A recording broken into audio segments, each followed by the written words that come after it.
대림절 셋째 주일 우리 주님을 예배하시는 우리 모든 성도 여러분들의 삶에 또 가정과 자녀와 일터 위에 우리 하나님의 은혜와 축복이 넘치시기를 주님의 이름으로 축원합니다. 우리는 예수님을 주님이라고 부릅니다. 주님은 주인님이라는 뜻이죠. 우리가 예수님을 나의 구주로 믿고 고백하는 순간 예수님은 우리 안에 들어오셔서 우리와 함께 살아가십니다.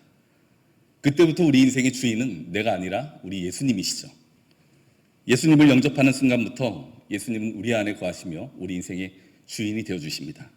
그래서 우리가 예수님을 부를 때 주인님, 나의 주님이라고 그렇게 고백을 하는 것입니다. 자, 그렇다면 예수님은 우리 인생의 주인이 되어주시는데 그러면 우리는 예수님과 어떠한 관계입니까? 당연히 예수님이 주인 되시기 때문에 우리는 예수님의 종입니다. 종은 어떤 존재입니까? 종은 오로지 주인이 시키는 일을 하는 존재이죠. 주인이 맡기는 일을 하는 존재입니다. 무엇을 하든지 오로지 주인을 위해서 일하며 살아가는 존재가 종입니다. 그렇습니다. 예수님은 우리의 주인이 되어주시고 우리는 예수님의 종이기 때문에 우리는 주인 되시는 예수님께서 맡겨주신 일을 하며 살아가야 되는 그러한 존재입니다. 예수님이 맡겨주신 일, 예수님이 시키신 일, 또 우리가 먹든지 마시든지 무엇을 하든지 오로지 주인 되시는 예수님의 영광을 위해서 살아가야 되는 존재가 바로 우리라는 것이죠. 그래서 이 자리에 있는 우리 모두는 주인 되시는 예수님을 위해서 해야 될 일들이 있는 존재입니다. 예수 믿는 사람들에게 이 일이 없는 사람은 아무도 없습니다. 주님께서 각자 무엇이든지 우리에게 맡겨주신 일들이 있어요. 그것을 우리가 신앙적인 고백으로 사명이라고 그렇게 말합니다. 사명. 그렇습니다. 예수님을 내 인생의 주님으로 믿고 살아가는 우리 모두에게는 사명이 있는 것이죠. 이곳에 있는 일부 예배를 드리는 우리 모든 성도 여러분들 중에 우리 주님께서 맡겨주신 사명이 없는 사람은 아무도 없습니다. 남녀노소를 막론하고 누구든지 예수를 믿는다면 주님이 맡겨주신 사명이 있는 것이죠. 하다못해 이 마이크를 보세요. 이 마이크도 사명이 있거든요. 제가 목소리를 이렇게 작게 내어도 이 마이크가 제 목소리를 흡입해서 앰프로 전달해서 이렇게 스피커로 잘 흘러나갈 수 있도록 돕는 그러한 사명이 있습니다. 자, 그런데 우리 성도 여러분들 한번 잘 생각해 보십시오. 이 강단에 있는 이 마이크가 얼마나 축복받은 마이크입니까? 자, 그렇잖아요. 이 세상에 마이크가 있는 곳이 얼마나 많이 있어요. 유흥주점에 가도 있고요. DJ가 노래를 틀고 춤추며 즐기는 클럽에 가도 마이크가 있습니다. 그런데 이 마이크는 세상에서 흥청망청 유흥하고 쾌락을 쫓아가는데 사용하고 쓰임받는 마이크가 아니라 그리스도의 핏값으로 세운 왕십리 중앙교회에서 왕 중의 왕이신 우리 예수 그리스도의 몸된 왕중교회에서 100년이 넘는 시간 동안 세계 선교에 앞장서고 지역사회를 돕고 다음 세대를 믿음의 사람으로 세우는 데 쓰임받고 죽어가는 영혼들을 살리고 또 어렵고 힘든 이들을 구제하고 하나님의 사람으로 세워가는 데 쓰임받는 또 주님의 몸된 교회에서 사람이 말이 아니라 하나님의 말을 대언하는 데 쓰임받는 그 귀한 사명을 감당하고 있는 마이크거든요. 그럼 이 마이크는 얼마나 축복받은 마이크입니까? 제가 봤을 때 이 마이크는 세상에 있는 마이크 중에 가장 축복받은 마이크인 것 같아요. 우리 일부 믿음 찬양대회에서 우리 하나님께 아름다운 찬양을 올려드렸는데요. 우리 하나님께서는 찬양대원들 한 명 한 명에게 하나님을 찬양하고 높이라는 그 사명을 주시기 위해서 아름다운 목소리를 주신 거거든요. 그러니까 우리 믿음 찬양대 대원 한 사람 한 사람이 얼마나 큰 축복을 받은 사람들입니까? 이 멋지고 아름다운 목소리를, 이 꾀꼬리 같은 목소리를 세상에 나가서 소리 지르고 화내고 그러는 데 사용하는 것이 아니라 이 주님의 몸된 교회에서 일부 예배 때마다 이 아름다운 목소리로 주님의 영광을 높여드리며 일부 예배 드리시는 분들의 영혼을 깨우는 데 쓰임받고 은혜를 흘려보내는 데 쓰임받고 이렇게 주님을 위해서 쓰임받는다는 것 얼마나 큰 축복입니까? 그래서 오늘 말씀의 제목처럼 사명이 축복입니다. 이 마이크가 구별되어서 주님의 전에서 아름답게 쓰임받듯이 우리가 특별하게 구별되어서 나의 건강과 나의 시간과 나의 물질과 나의 땀을 우리 인생의 주인 되시는 예수님께 드리며 주를 위해서 쓰임받고 살아갈 수 있다는 사실. 그래서 사명이 축복인 줄 믿으시길 바랍니다. 내가 주님을 위해서 할 일이 있다. 이것보다 더 큰 축복이 어디 있습니까? 하나님께서 나에게 주신 축복, 사명, 축복인 것이죠. 그래서 우리는 하나님께서 우리에게 맡겨주신 직분과 일들을 사명감을 가지고 열심으로 감당해야 되는 것이죠. 찬양대도 사명감을 가지고 감당해야 되고요. 교회 학교 교사의 직분도 사명감을 가지고 감당해야 되고요. 교회에서 안내를 할 때도 사명감을 가지고 감당을 해야 됩니다. 우리가 이 예배의 자리도 사명감을 가지고 지켜나가야 되는 거예요. 주님께서 나를 통해 하실 일이 있으시고 예배의 자리에서 나를 통해 영광 받기를 원하시고 나의 기도를 통해서 열매 맺어 하나님의 뜻을 이 땅 가운데 이루어가길 원하시는 그 하나님의 마음, 우리가 그 하나님의 마음을 붙들고 주님의 종된 우리가 맡겨진 일을 잘 감당해야 되는 것이죠. 그럼 어떤 분들은 이런 질문을 하세요. 그럼 예수님은 주인이고 우리는 종인데 그럼 우리는 평생 그렇게 주님을 위해서 일만 하다가 살아야 됩니까? 그것이 과연 축복입니까? 이렇게 오히려 되레 묻는 분들도 계십니다. 우리 성도 여러분들은 어떻게 생각하십니까? 주님의 종이 되어서 주님을 위해서 일할 수 있는 것이 축복입니까? 축복이 아닙니까? 이 청주에 있는 이 사도교회를 담임하셨던 차재영 목사님이라는 분이 계십니다. 그분의 간증인데요. 이 목사님께서 시골교회에서 단독 목회를 하신 적이 있으십니다. 시골교회에서 단독 목회를 하면서 아무리 노력하고 기도하고 전도를 하고 정말 최선을 다해서 헌신을 해도 교회가 성장하지를 않는 거예요. 주위에 있는 모든 교회들은 다 부흥되고 성장하는데 그 목사님이 목회하는 교회만큼은 성장이 되지 않는 겁니다. 너무 힘이 들었대요. 아무리 노력해도 열매가 없으니까 너무 힘들고 고통스러웠답니다. 그런데 어느 날 이 주일 아침에 이 목사님께서 어느 주일과 마찬가지로 강단에 서서 설교를 하는데 이 설교 도중에 갑자기 얼굴이 돌아가는 구안화사가 온 거예요. 그래서 설교를 다 마치지 못하고 이제 급히 앰뷸런스를 타고 병원으로 가게 됐습니다. 근데 다 이제 치료가 되었는데 그 목사님께서 다 치료를 마치신 후에 도저히 교회로 돌아올 자신이 없으셨대요. 그래서 기도원으로 올라가서 금식 기도를 하기 시작합니다. 그렇잖아요. 몸이 아픈 것도 아픈 거지만 이 설교를 하는 도중에 얼굴이 돌아가 버렸으니 얼마나 속상했겠습니까? 그래서 기도원에 가서 밤낮으로 울며 불며 금식하면서 하나님께 기도했다고 합니다. 하나님, 아니 하나님께서 저를 목회자로 세워주셨는데 제 꼴이 이게 무엇입니까? 제가 아무리 죽어라고 발버둥을 쳐도 교회는 성장하지 않고 저는 설교하다 얼굴이 틀어지고 이 모양을 하고 제가 어떻게 교인들 앞에 가서 설교를 할 수 있겠습니까? 저에게 어떻게 이러실 수 있나요? 하나님께 원망하고 계속 금식 기도를 하면서 하나님께 부르짖었대요. 그런데 사흘째, 금식 기도를 시작한 지 사흘째 되는 날 그 목사님의 귀에 또 마음에 하나님의 음성이 정확히 들렸대요. 3번. 귀 뚫린 종아, 귀 뚫린 종아, 귀 뚫린 종아.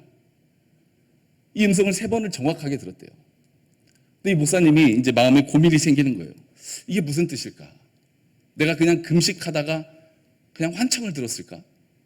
아니면 이것이 정말 하나님의 마음 음성일까? 아, 맞다. 하나님의 음성이라면 분명 성경에서 그 뜻을 찾을 수 있겠구나. 그리고 목사님이 성경책을 넘겨가기 시작합니다. 그래서 성경책을 하나하나 살펴보던 중에 출애굽기 21장에서 귀 뚫린 종에 관한 말씀이 나와 있는 것을 발견하신 거예요. 이 히브리 사람들은요, 남들 집에서 이 종으로 팔려가서 남들 집에서 종살이를 하다 보면 6년 동안은 종으로 살게 되지만 이 7년째가 되면 이제 자유인으로 풀려나는 그런 하나님의 법이 있었습니다. 그런데 만약 이 종이 이제 6년이 지나서 7년이 되어서 자유인이 될 시점이 되었을 때 만약에 이 종이 아니요, 저는 그냥 평생 자유인이 되지 않고 이 주인 밑에서 평생 이 주인의 종이 되겠습니다 라고 결정을 하면 주인이 그 종을 재판장에게 데려가서 송곳으로 귀를 뚫습니다. 그러면 그때부터 그 종은 그 주인의 영원한 종이 되는 거예요. 자, 그런데 그렇게 히브리 문화권에서 그 한 집안의 영원한 종이 되면 누릴 수 있는 특별한 혜택이 있었습니다. 먼저는 다른 곳으로 팔려가지 않도록 이제는 주인이 지켜주는 것이죠. 또 하나는 주인이 그 종에게 이제 모든 열쇠를 다 맡기게 됩니다. 차키도 맡기고 집 열쇠도 맡기고 집 번호도 알려주고 다 맡기는 거예요. 왜냐하면 이제 그 종은 다른 데로 가지 않으니까 모든 것을 믿고 다 맡길 수 있는 것이죠. 그리고 또 그때부터 주인과 한 상에서 함께 한 식탁에서 식사를 할 수 있게 되는 그러한 권한을 얻게 됩니다. 왜냐하면 이제는 한 가족이 되었기 때문에. 그래서 목사님이 성경에서 그 말씀을 보시고 큰 감동이 된 거예요. 아, 하나님께서 나를 하나님의 영원한 종으로 불러주신 거구나. 그 확신을 갖게 된 겁니다. 아, 하나님 감사합니다. 저는 하나님의 영원한 종입니다. 평생 하나님이 책임져 주시고 하나님이 지켜주시는 하나님과 더불어 먹고 사는 주님의 종입니다. 저에게 이걸 말씀해 주고 싶으셨던 거군요. 이 믿음의 확신을 갖게 되어서 그때부터 강하고 담대하게 주님 바라보면서 평생 목회를 잘 하시면서 하나님께 영광을 돌린다고 하십니다. 그렇잖아요. 종에게 주인이 모든 것을 다 맡기고 주인과 함께 한 식탁에서 식사하고 교제하고 주님의 보호하심 속에서 평생을 살아가게 되었는데 무엇이 걱정이고 무엇이 염려고 무엇이 어려움이 있겠습니까? 이것이 주님의 종된 우리가 누릴 수 있는 큰 축복인 줄 믿으시길 바랍니다. 주님의 일을 감당하는, 주님께서 맡겨주신 사명을 감당하는 우리에게 주신 하나님의 큰 축복이에요. 우리가 주님의 일을 감당할 때 감당할 수 있는 힘도 주시고요. 주님께서 지켜주시고요. 광야를 걸어간다면 길을 내어주시고요. 강을 건너간다면 침몰하지 못하도록 지켜주시고요. 불 가운데로 지날 때라도 우리를 타지 않도록 우리를 붙들어 주시는 것입니다. 그것이 주님의 종된 우리들이 누릴 수 있는 큰 축복인 것이죠. 오늘 본문 말씀에서 사도 바울의 고백이 무엇입니까? 내 육체의 가시 곧 사탄의 사자를 주셔서 3번이나 주께 간구하였더니 주께서 하신 말씀이 내 은혜가 내게 족하도다. 이는 내 능력이 약한 데서 온전하여짐이라 하신지라. 그러므로 도리어 크게 기뻐함으로 나의 여러 약한 것들에 대하여 자랑하리니 이는 그리스도의 능력이 내게 머물게 하려 함이라. 우리가 알다시피 사도 바울은 평생 동안 이 육체의 가시를 가지고 하나님의 복음을 전하며 살았습니다. 뭐 육체의 가시만 있었습니까? 가는 곳마다 핍박이 있었고요.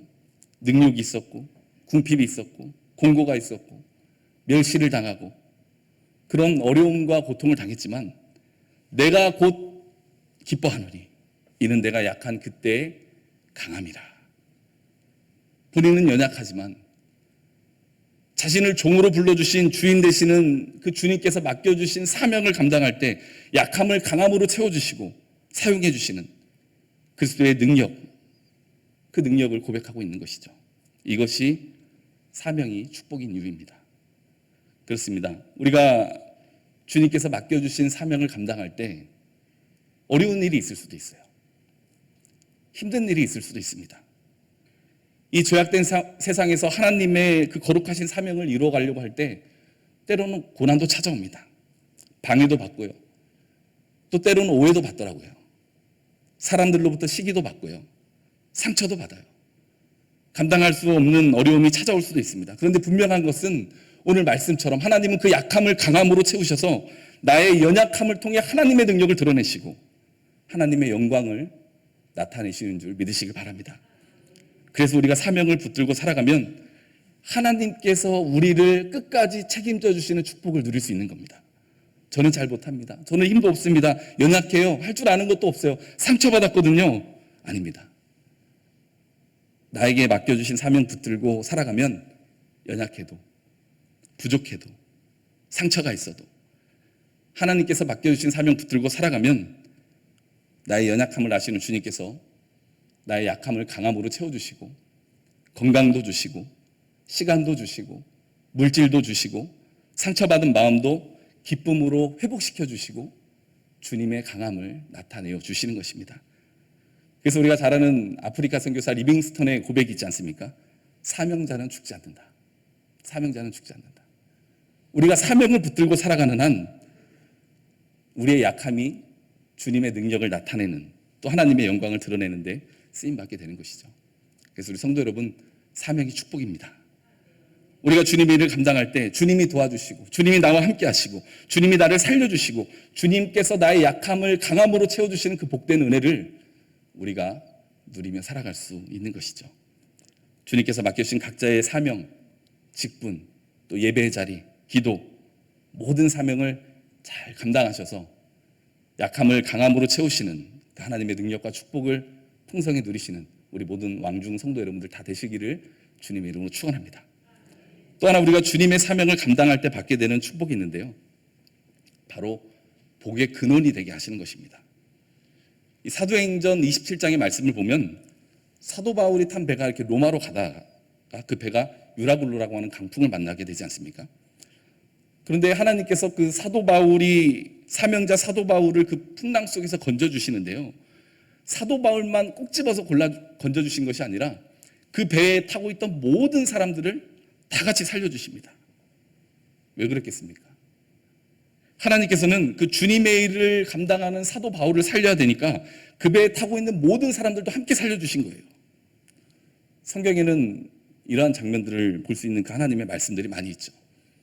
예레미야 5장 1절의 말씀을 보면 너희가 만일 정의를 행하며 진리를 구하는 자를 한 사람이라도 찾으면 내가 이 성읍을 용서하리라. 우리 하나님께서는 의인 한 사람만 있으면 주님의 사명을 감당하는 그 사명자 한 사람만 있으면 예루살렘을 멸망하지 않겠다고 말씀하신 겁니다. 그러니까 사명자 사도 바울의 한 사람의 무게가 수십 명의 죄인들의 무게보다 더 무겁기 때문에 다른 사람들도 함께 살려주신 것이죠. 예수 잘 믿는 나 한 사람, 사명 붙들고 나아가는 우리 성도 여러분들의 한 사람을 통해서 하나님은 귀하게 여기시고 이렇게 놀라운 축복을 주시는 겁니다. 우리나라가 이렇게 잘 사는 이유가 무엇이겠어요? 제가 이제 목포에서 올라온 지 일주일이 지났습니다. 서울에 있는데 서울 너무 좋은 것 같아요. 우리나라 정말 잘 사는 나라구나. 너무 멋지고 크고 웅장하고 정말 우리나라 크고 아름답고 잘 사는 나라, 멋진 나라, 좋은 나라라는 게 막 팍팍팍 다가오더라고요. 목포에서도 물론 누렸지만 그런 생각해 보세요. 우리나라가 불과 100년 전만 해도 무지하고 전염병이 창궐하고 점쟁이와 미신과 우상이 가득하고 전쟁이 아픔이 있고 가난이 가득했던 그 땅이었는데 다른 나라로부터 도움받고 살아왔던 나라였잖아요. 근데 지금은 다른 나라를 돕고 살아가고 있거든요. 우리나라가 이렇게 축복받아서 잘 살게 된 이유가 무엇입니까? 이 땅에 순교의 피를 흘렸던 사명자 한 사람이 있었기 때문입니다. 나라를 위해서 기도하는 사명자 한 사람이 있었기 때문입니다. 주님의 몸된 교회를 위해서 수고하고 헌신하고 예배하고 봉사하고 땀 흘렸던 사명자 한 사람이 있었기 때문입니다. 사명자 목회자가 있었기 때문에, 사명자 장로님이 있었기 때문에, 사명자 권사님이 있었기 때문에, 사명자 집사님이 있었기 때문에, 사명자 성도님이 있었기 때문에, 나라와 민족을 위해서 기도하고 눈물로 기도하는 사명자들이 있었기 때문에 이 나라와 민족이 이렇게 크게 축복받고 잘 살게 된 줄 믿으시길 바랍니다. 특별히 오늘은 우리가 선교 비전 예배로 드리지 않습니까? 어제 예배를 준비하면서 오늘 주보 속에 있는 그 담임 목사님의 목회 서신 중에 그 남아공 선교사님의 간증을 보면서 얼마나 큰 감동과 은혜가 되었는지 모릅니다. 저도 남아공을 2번 다녀온 경험이 있는데요. 저는 남아공 케이프타운이라는 지역, 그 그린힐이라는 지역에서 이렇게 팀을 데리고 2번을 다녀온 적이 있습니다. 그 레타봉보다는 아래쪽에 있는 지역인데요. 그곳에 흑인 마을에 들어가면 낮에도 술 취한 젊은이들이 가득합니다. 마을을 가로질러 가는데 어떤 집에는 막 마약에 취해 있는지 젊은이들이 나와서 막 침을 질질질 흘리고 지나가는 우리를 부르는데 이렇게 저처럼 덩치가 큰 사람도 무섭더라고요. 무서운 마음이 들더라고요. 동네에 있는 아이들은 그 모습을 그대로 바라보면서 자라고 있고 아버지가 누구인지도 모르는 아이들은 수백 명, 수십 명이 넘쳐나고 그 많은 사람들이 사는 마을에 공동 화장실 몇 개로 함께 살아가고 정말 열악한 환경, 죄악이 넘쳐나는 모습. 근데 저는 분명히 확신하기는 그 가난과 마약과 쾌락이 넘쳐나는 그 마을이, 그 땅이 하나님을 예배하고 하나님을 보게 되는 베델과도 같은 땅이 되게 될 줄을 저는 확신합니다. 죄로 인해 죽어가는 영혼들이 예수 믿어 구원받고 영원한 생명을 소유하고 그들 또한 주님을 위해서 살아가게 되는 사명자가 될 것을 확신합니다. 왜냐하면 오늘 또 그곳에서 눈물로 기도하며 복음의 씨앗을 뿌리는 사명자 한 사람이 있기 때문에, 오늘 또 레타봉에서 땀과 피를 쏟으며 주님의 나라를 위해서 모든 삶을 드리는 사명자 한 사람이 있기 때문에, 사명을 감당하며 또 그 귀한 사명에 기도와 물질로 함께 참여하여서 사명 감당하는 우리 왕중교회가 있기 때문에, 우리 왕중교회 성도들에게 있기 때문에 분명히 그 땅은 살아나게 될 것입니다. 그래서 사명이 축복입니다. 하나님께서 말씀하시죠. 아브라함에게 말씀하시죠. 내가 너로 큰 민족을 이루고 내게 복을 주어 내 이름을 창대하게 하리니 너는 복이 될지라. 너는 복이 될지라. 너는 복이 될지라. 약속하신 것처럼 오늘 사명을 감당하는 우리 한 사람 한 사람을 복이 되게 하셔서 하나님의 복이 흘러가는 통로로, 예수 그리스도의 복음이 흘러가는 통로로 우리를 사용하시기에 사명이 축복인 줄 믿으시기 바랍니다. 사랑하는 성도 여러분, 기억하십시오. 마음판에 새기십시오. 사명이 축복입니다. 하나님께서 우리에게 주신 건강, 물질, 시간, 땀과 수고, 세상에서 사용하지 아니하고 이렇게 구별되어서 우리가 주님의 나라와 주님의 영광과 주님의 이름을 위해서 쓰임받으며 사명 감당할 수 있다는 것을 축복으로 여기시길 바랍니다. 그 사명을 감당할 때 나의 약함을 강함으로 채워주시고 사명 감당하는 나를 채워주시고 지켜주시는 하나님의 은혜를 우리가 풍성히 누리게 될 것입니다. 또 사명 감당하는 나 한 사람을 통하여서 가정을 살리시고 교회를 살리시고 나라를 살리시고 5대양 6대주 세계 열방을 살리시는 그 하나님의 은혜의 통로로 우리가 쓰임받게 될 것입니다. 이 자리에 계신 우리 모든 성도 여러분들은 우리의 주인님, 우리 예수님께서 주신 사명을 잘 감당하여서 이러한 축복을 풍성히 누리시고 또 이러한 축복을 흘려보내는 그런 아름답고 복된 삶이 되시기를 주님의 이름으로 축원합니다. 기도하겠습니다. 주님 감사합니다. 우리들의 인생의 주인이 되어주시고 종된 우리들에게 주님을 위해 일할 수 있는 사명을 주시니 감사합니다.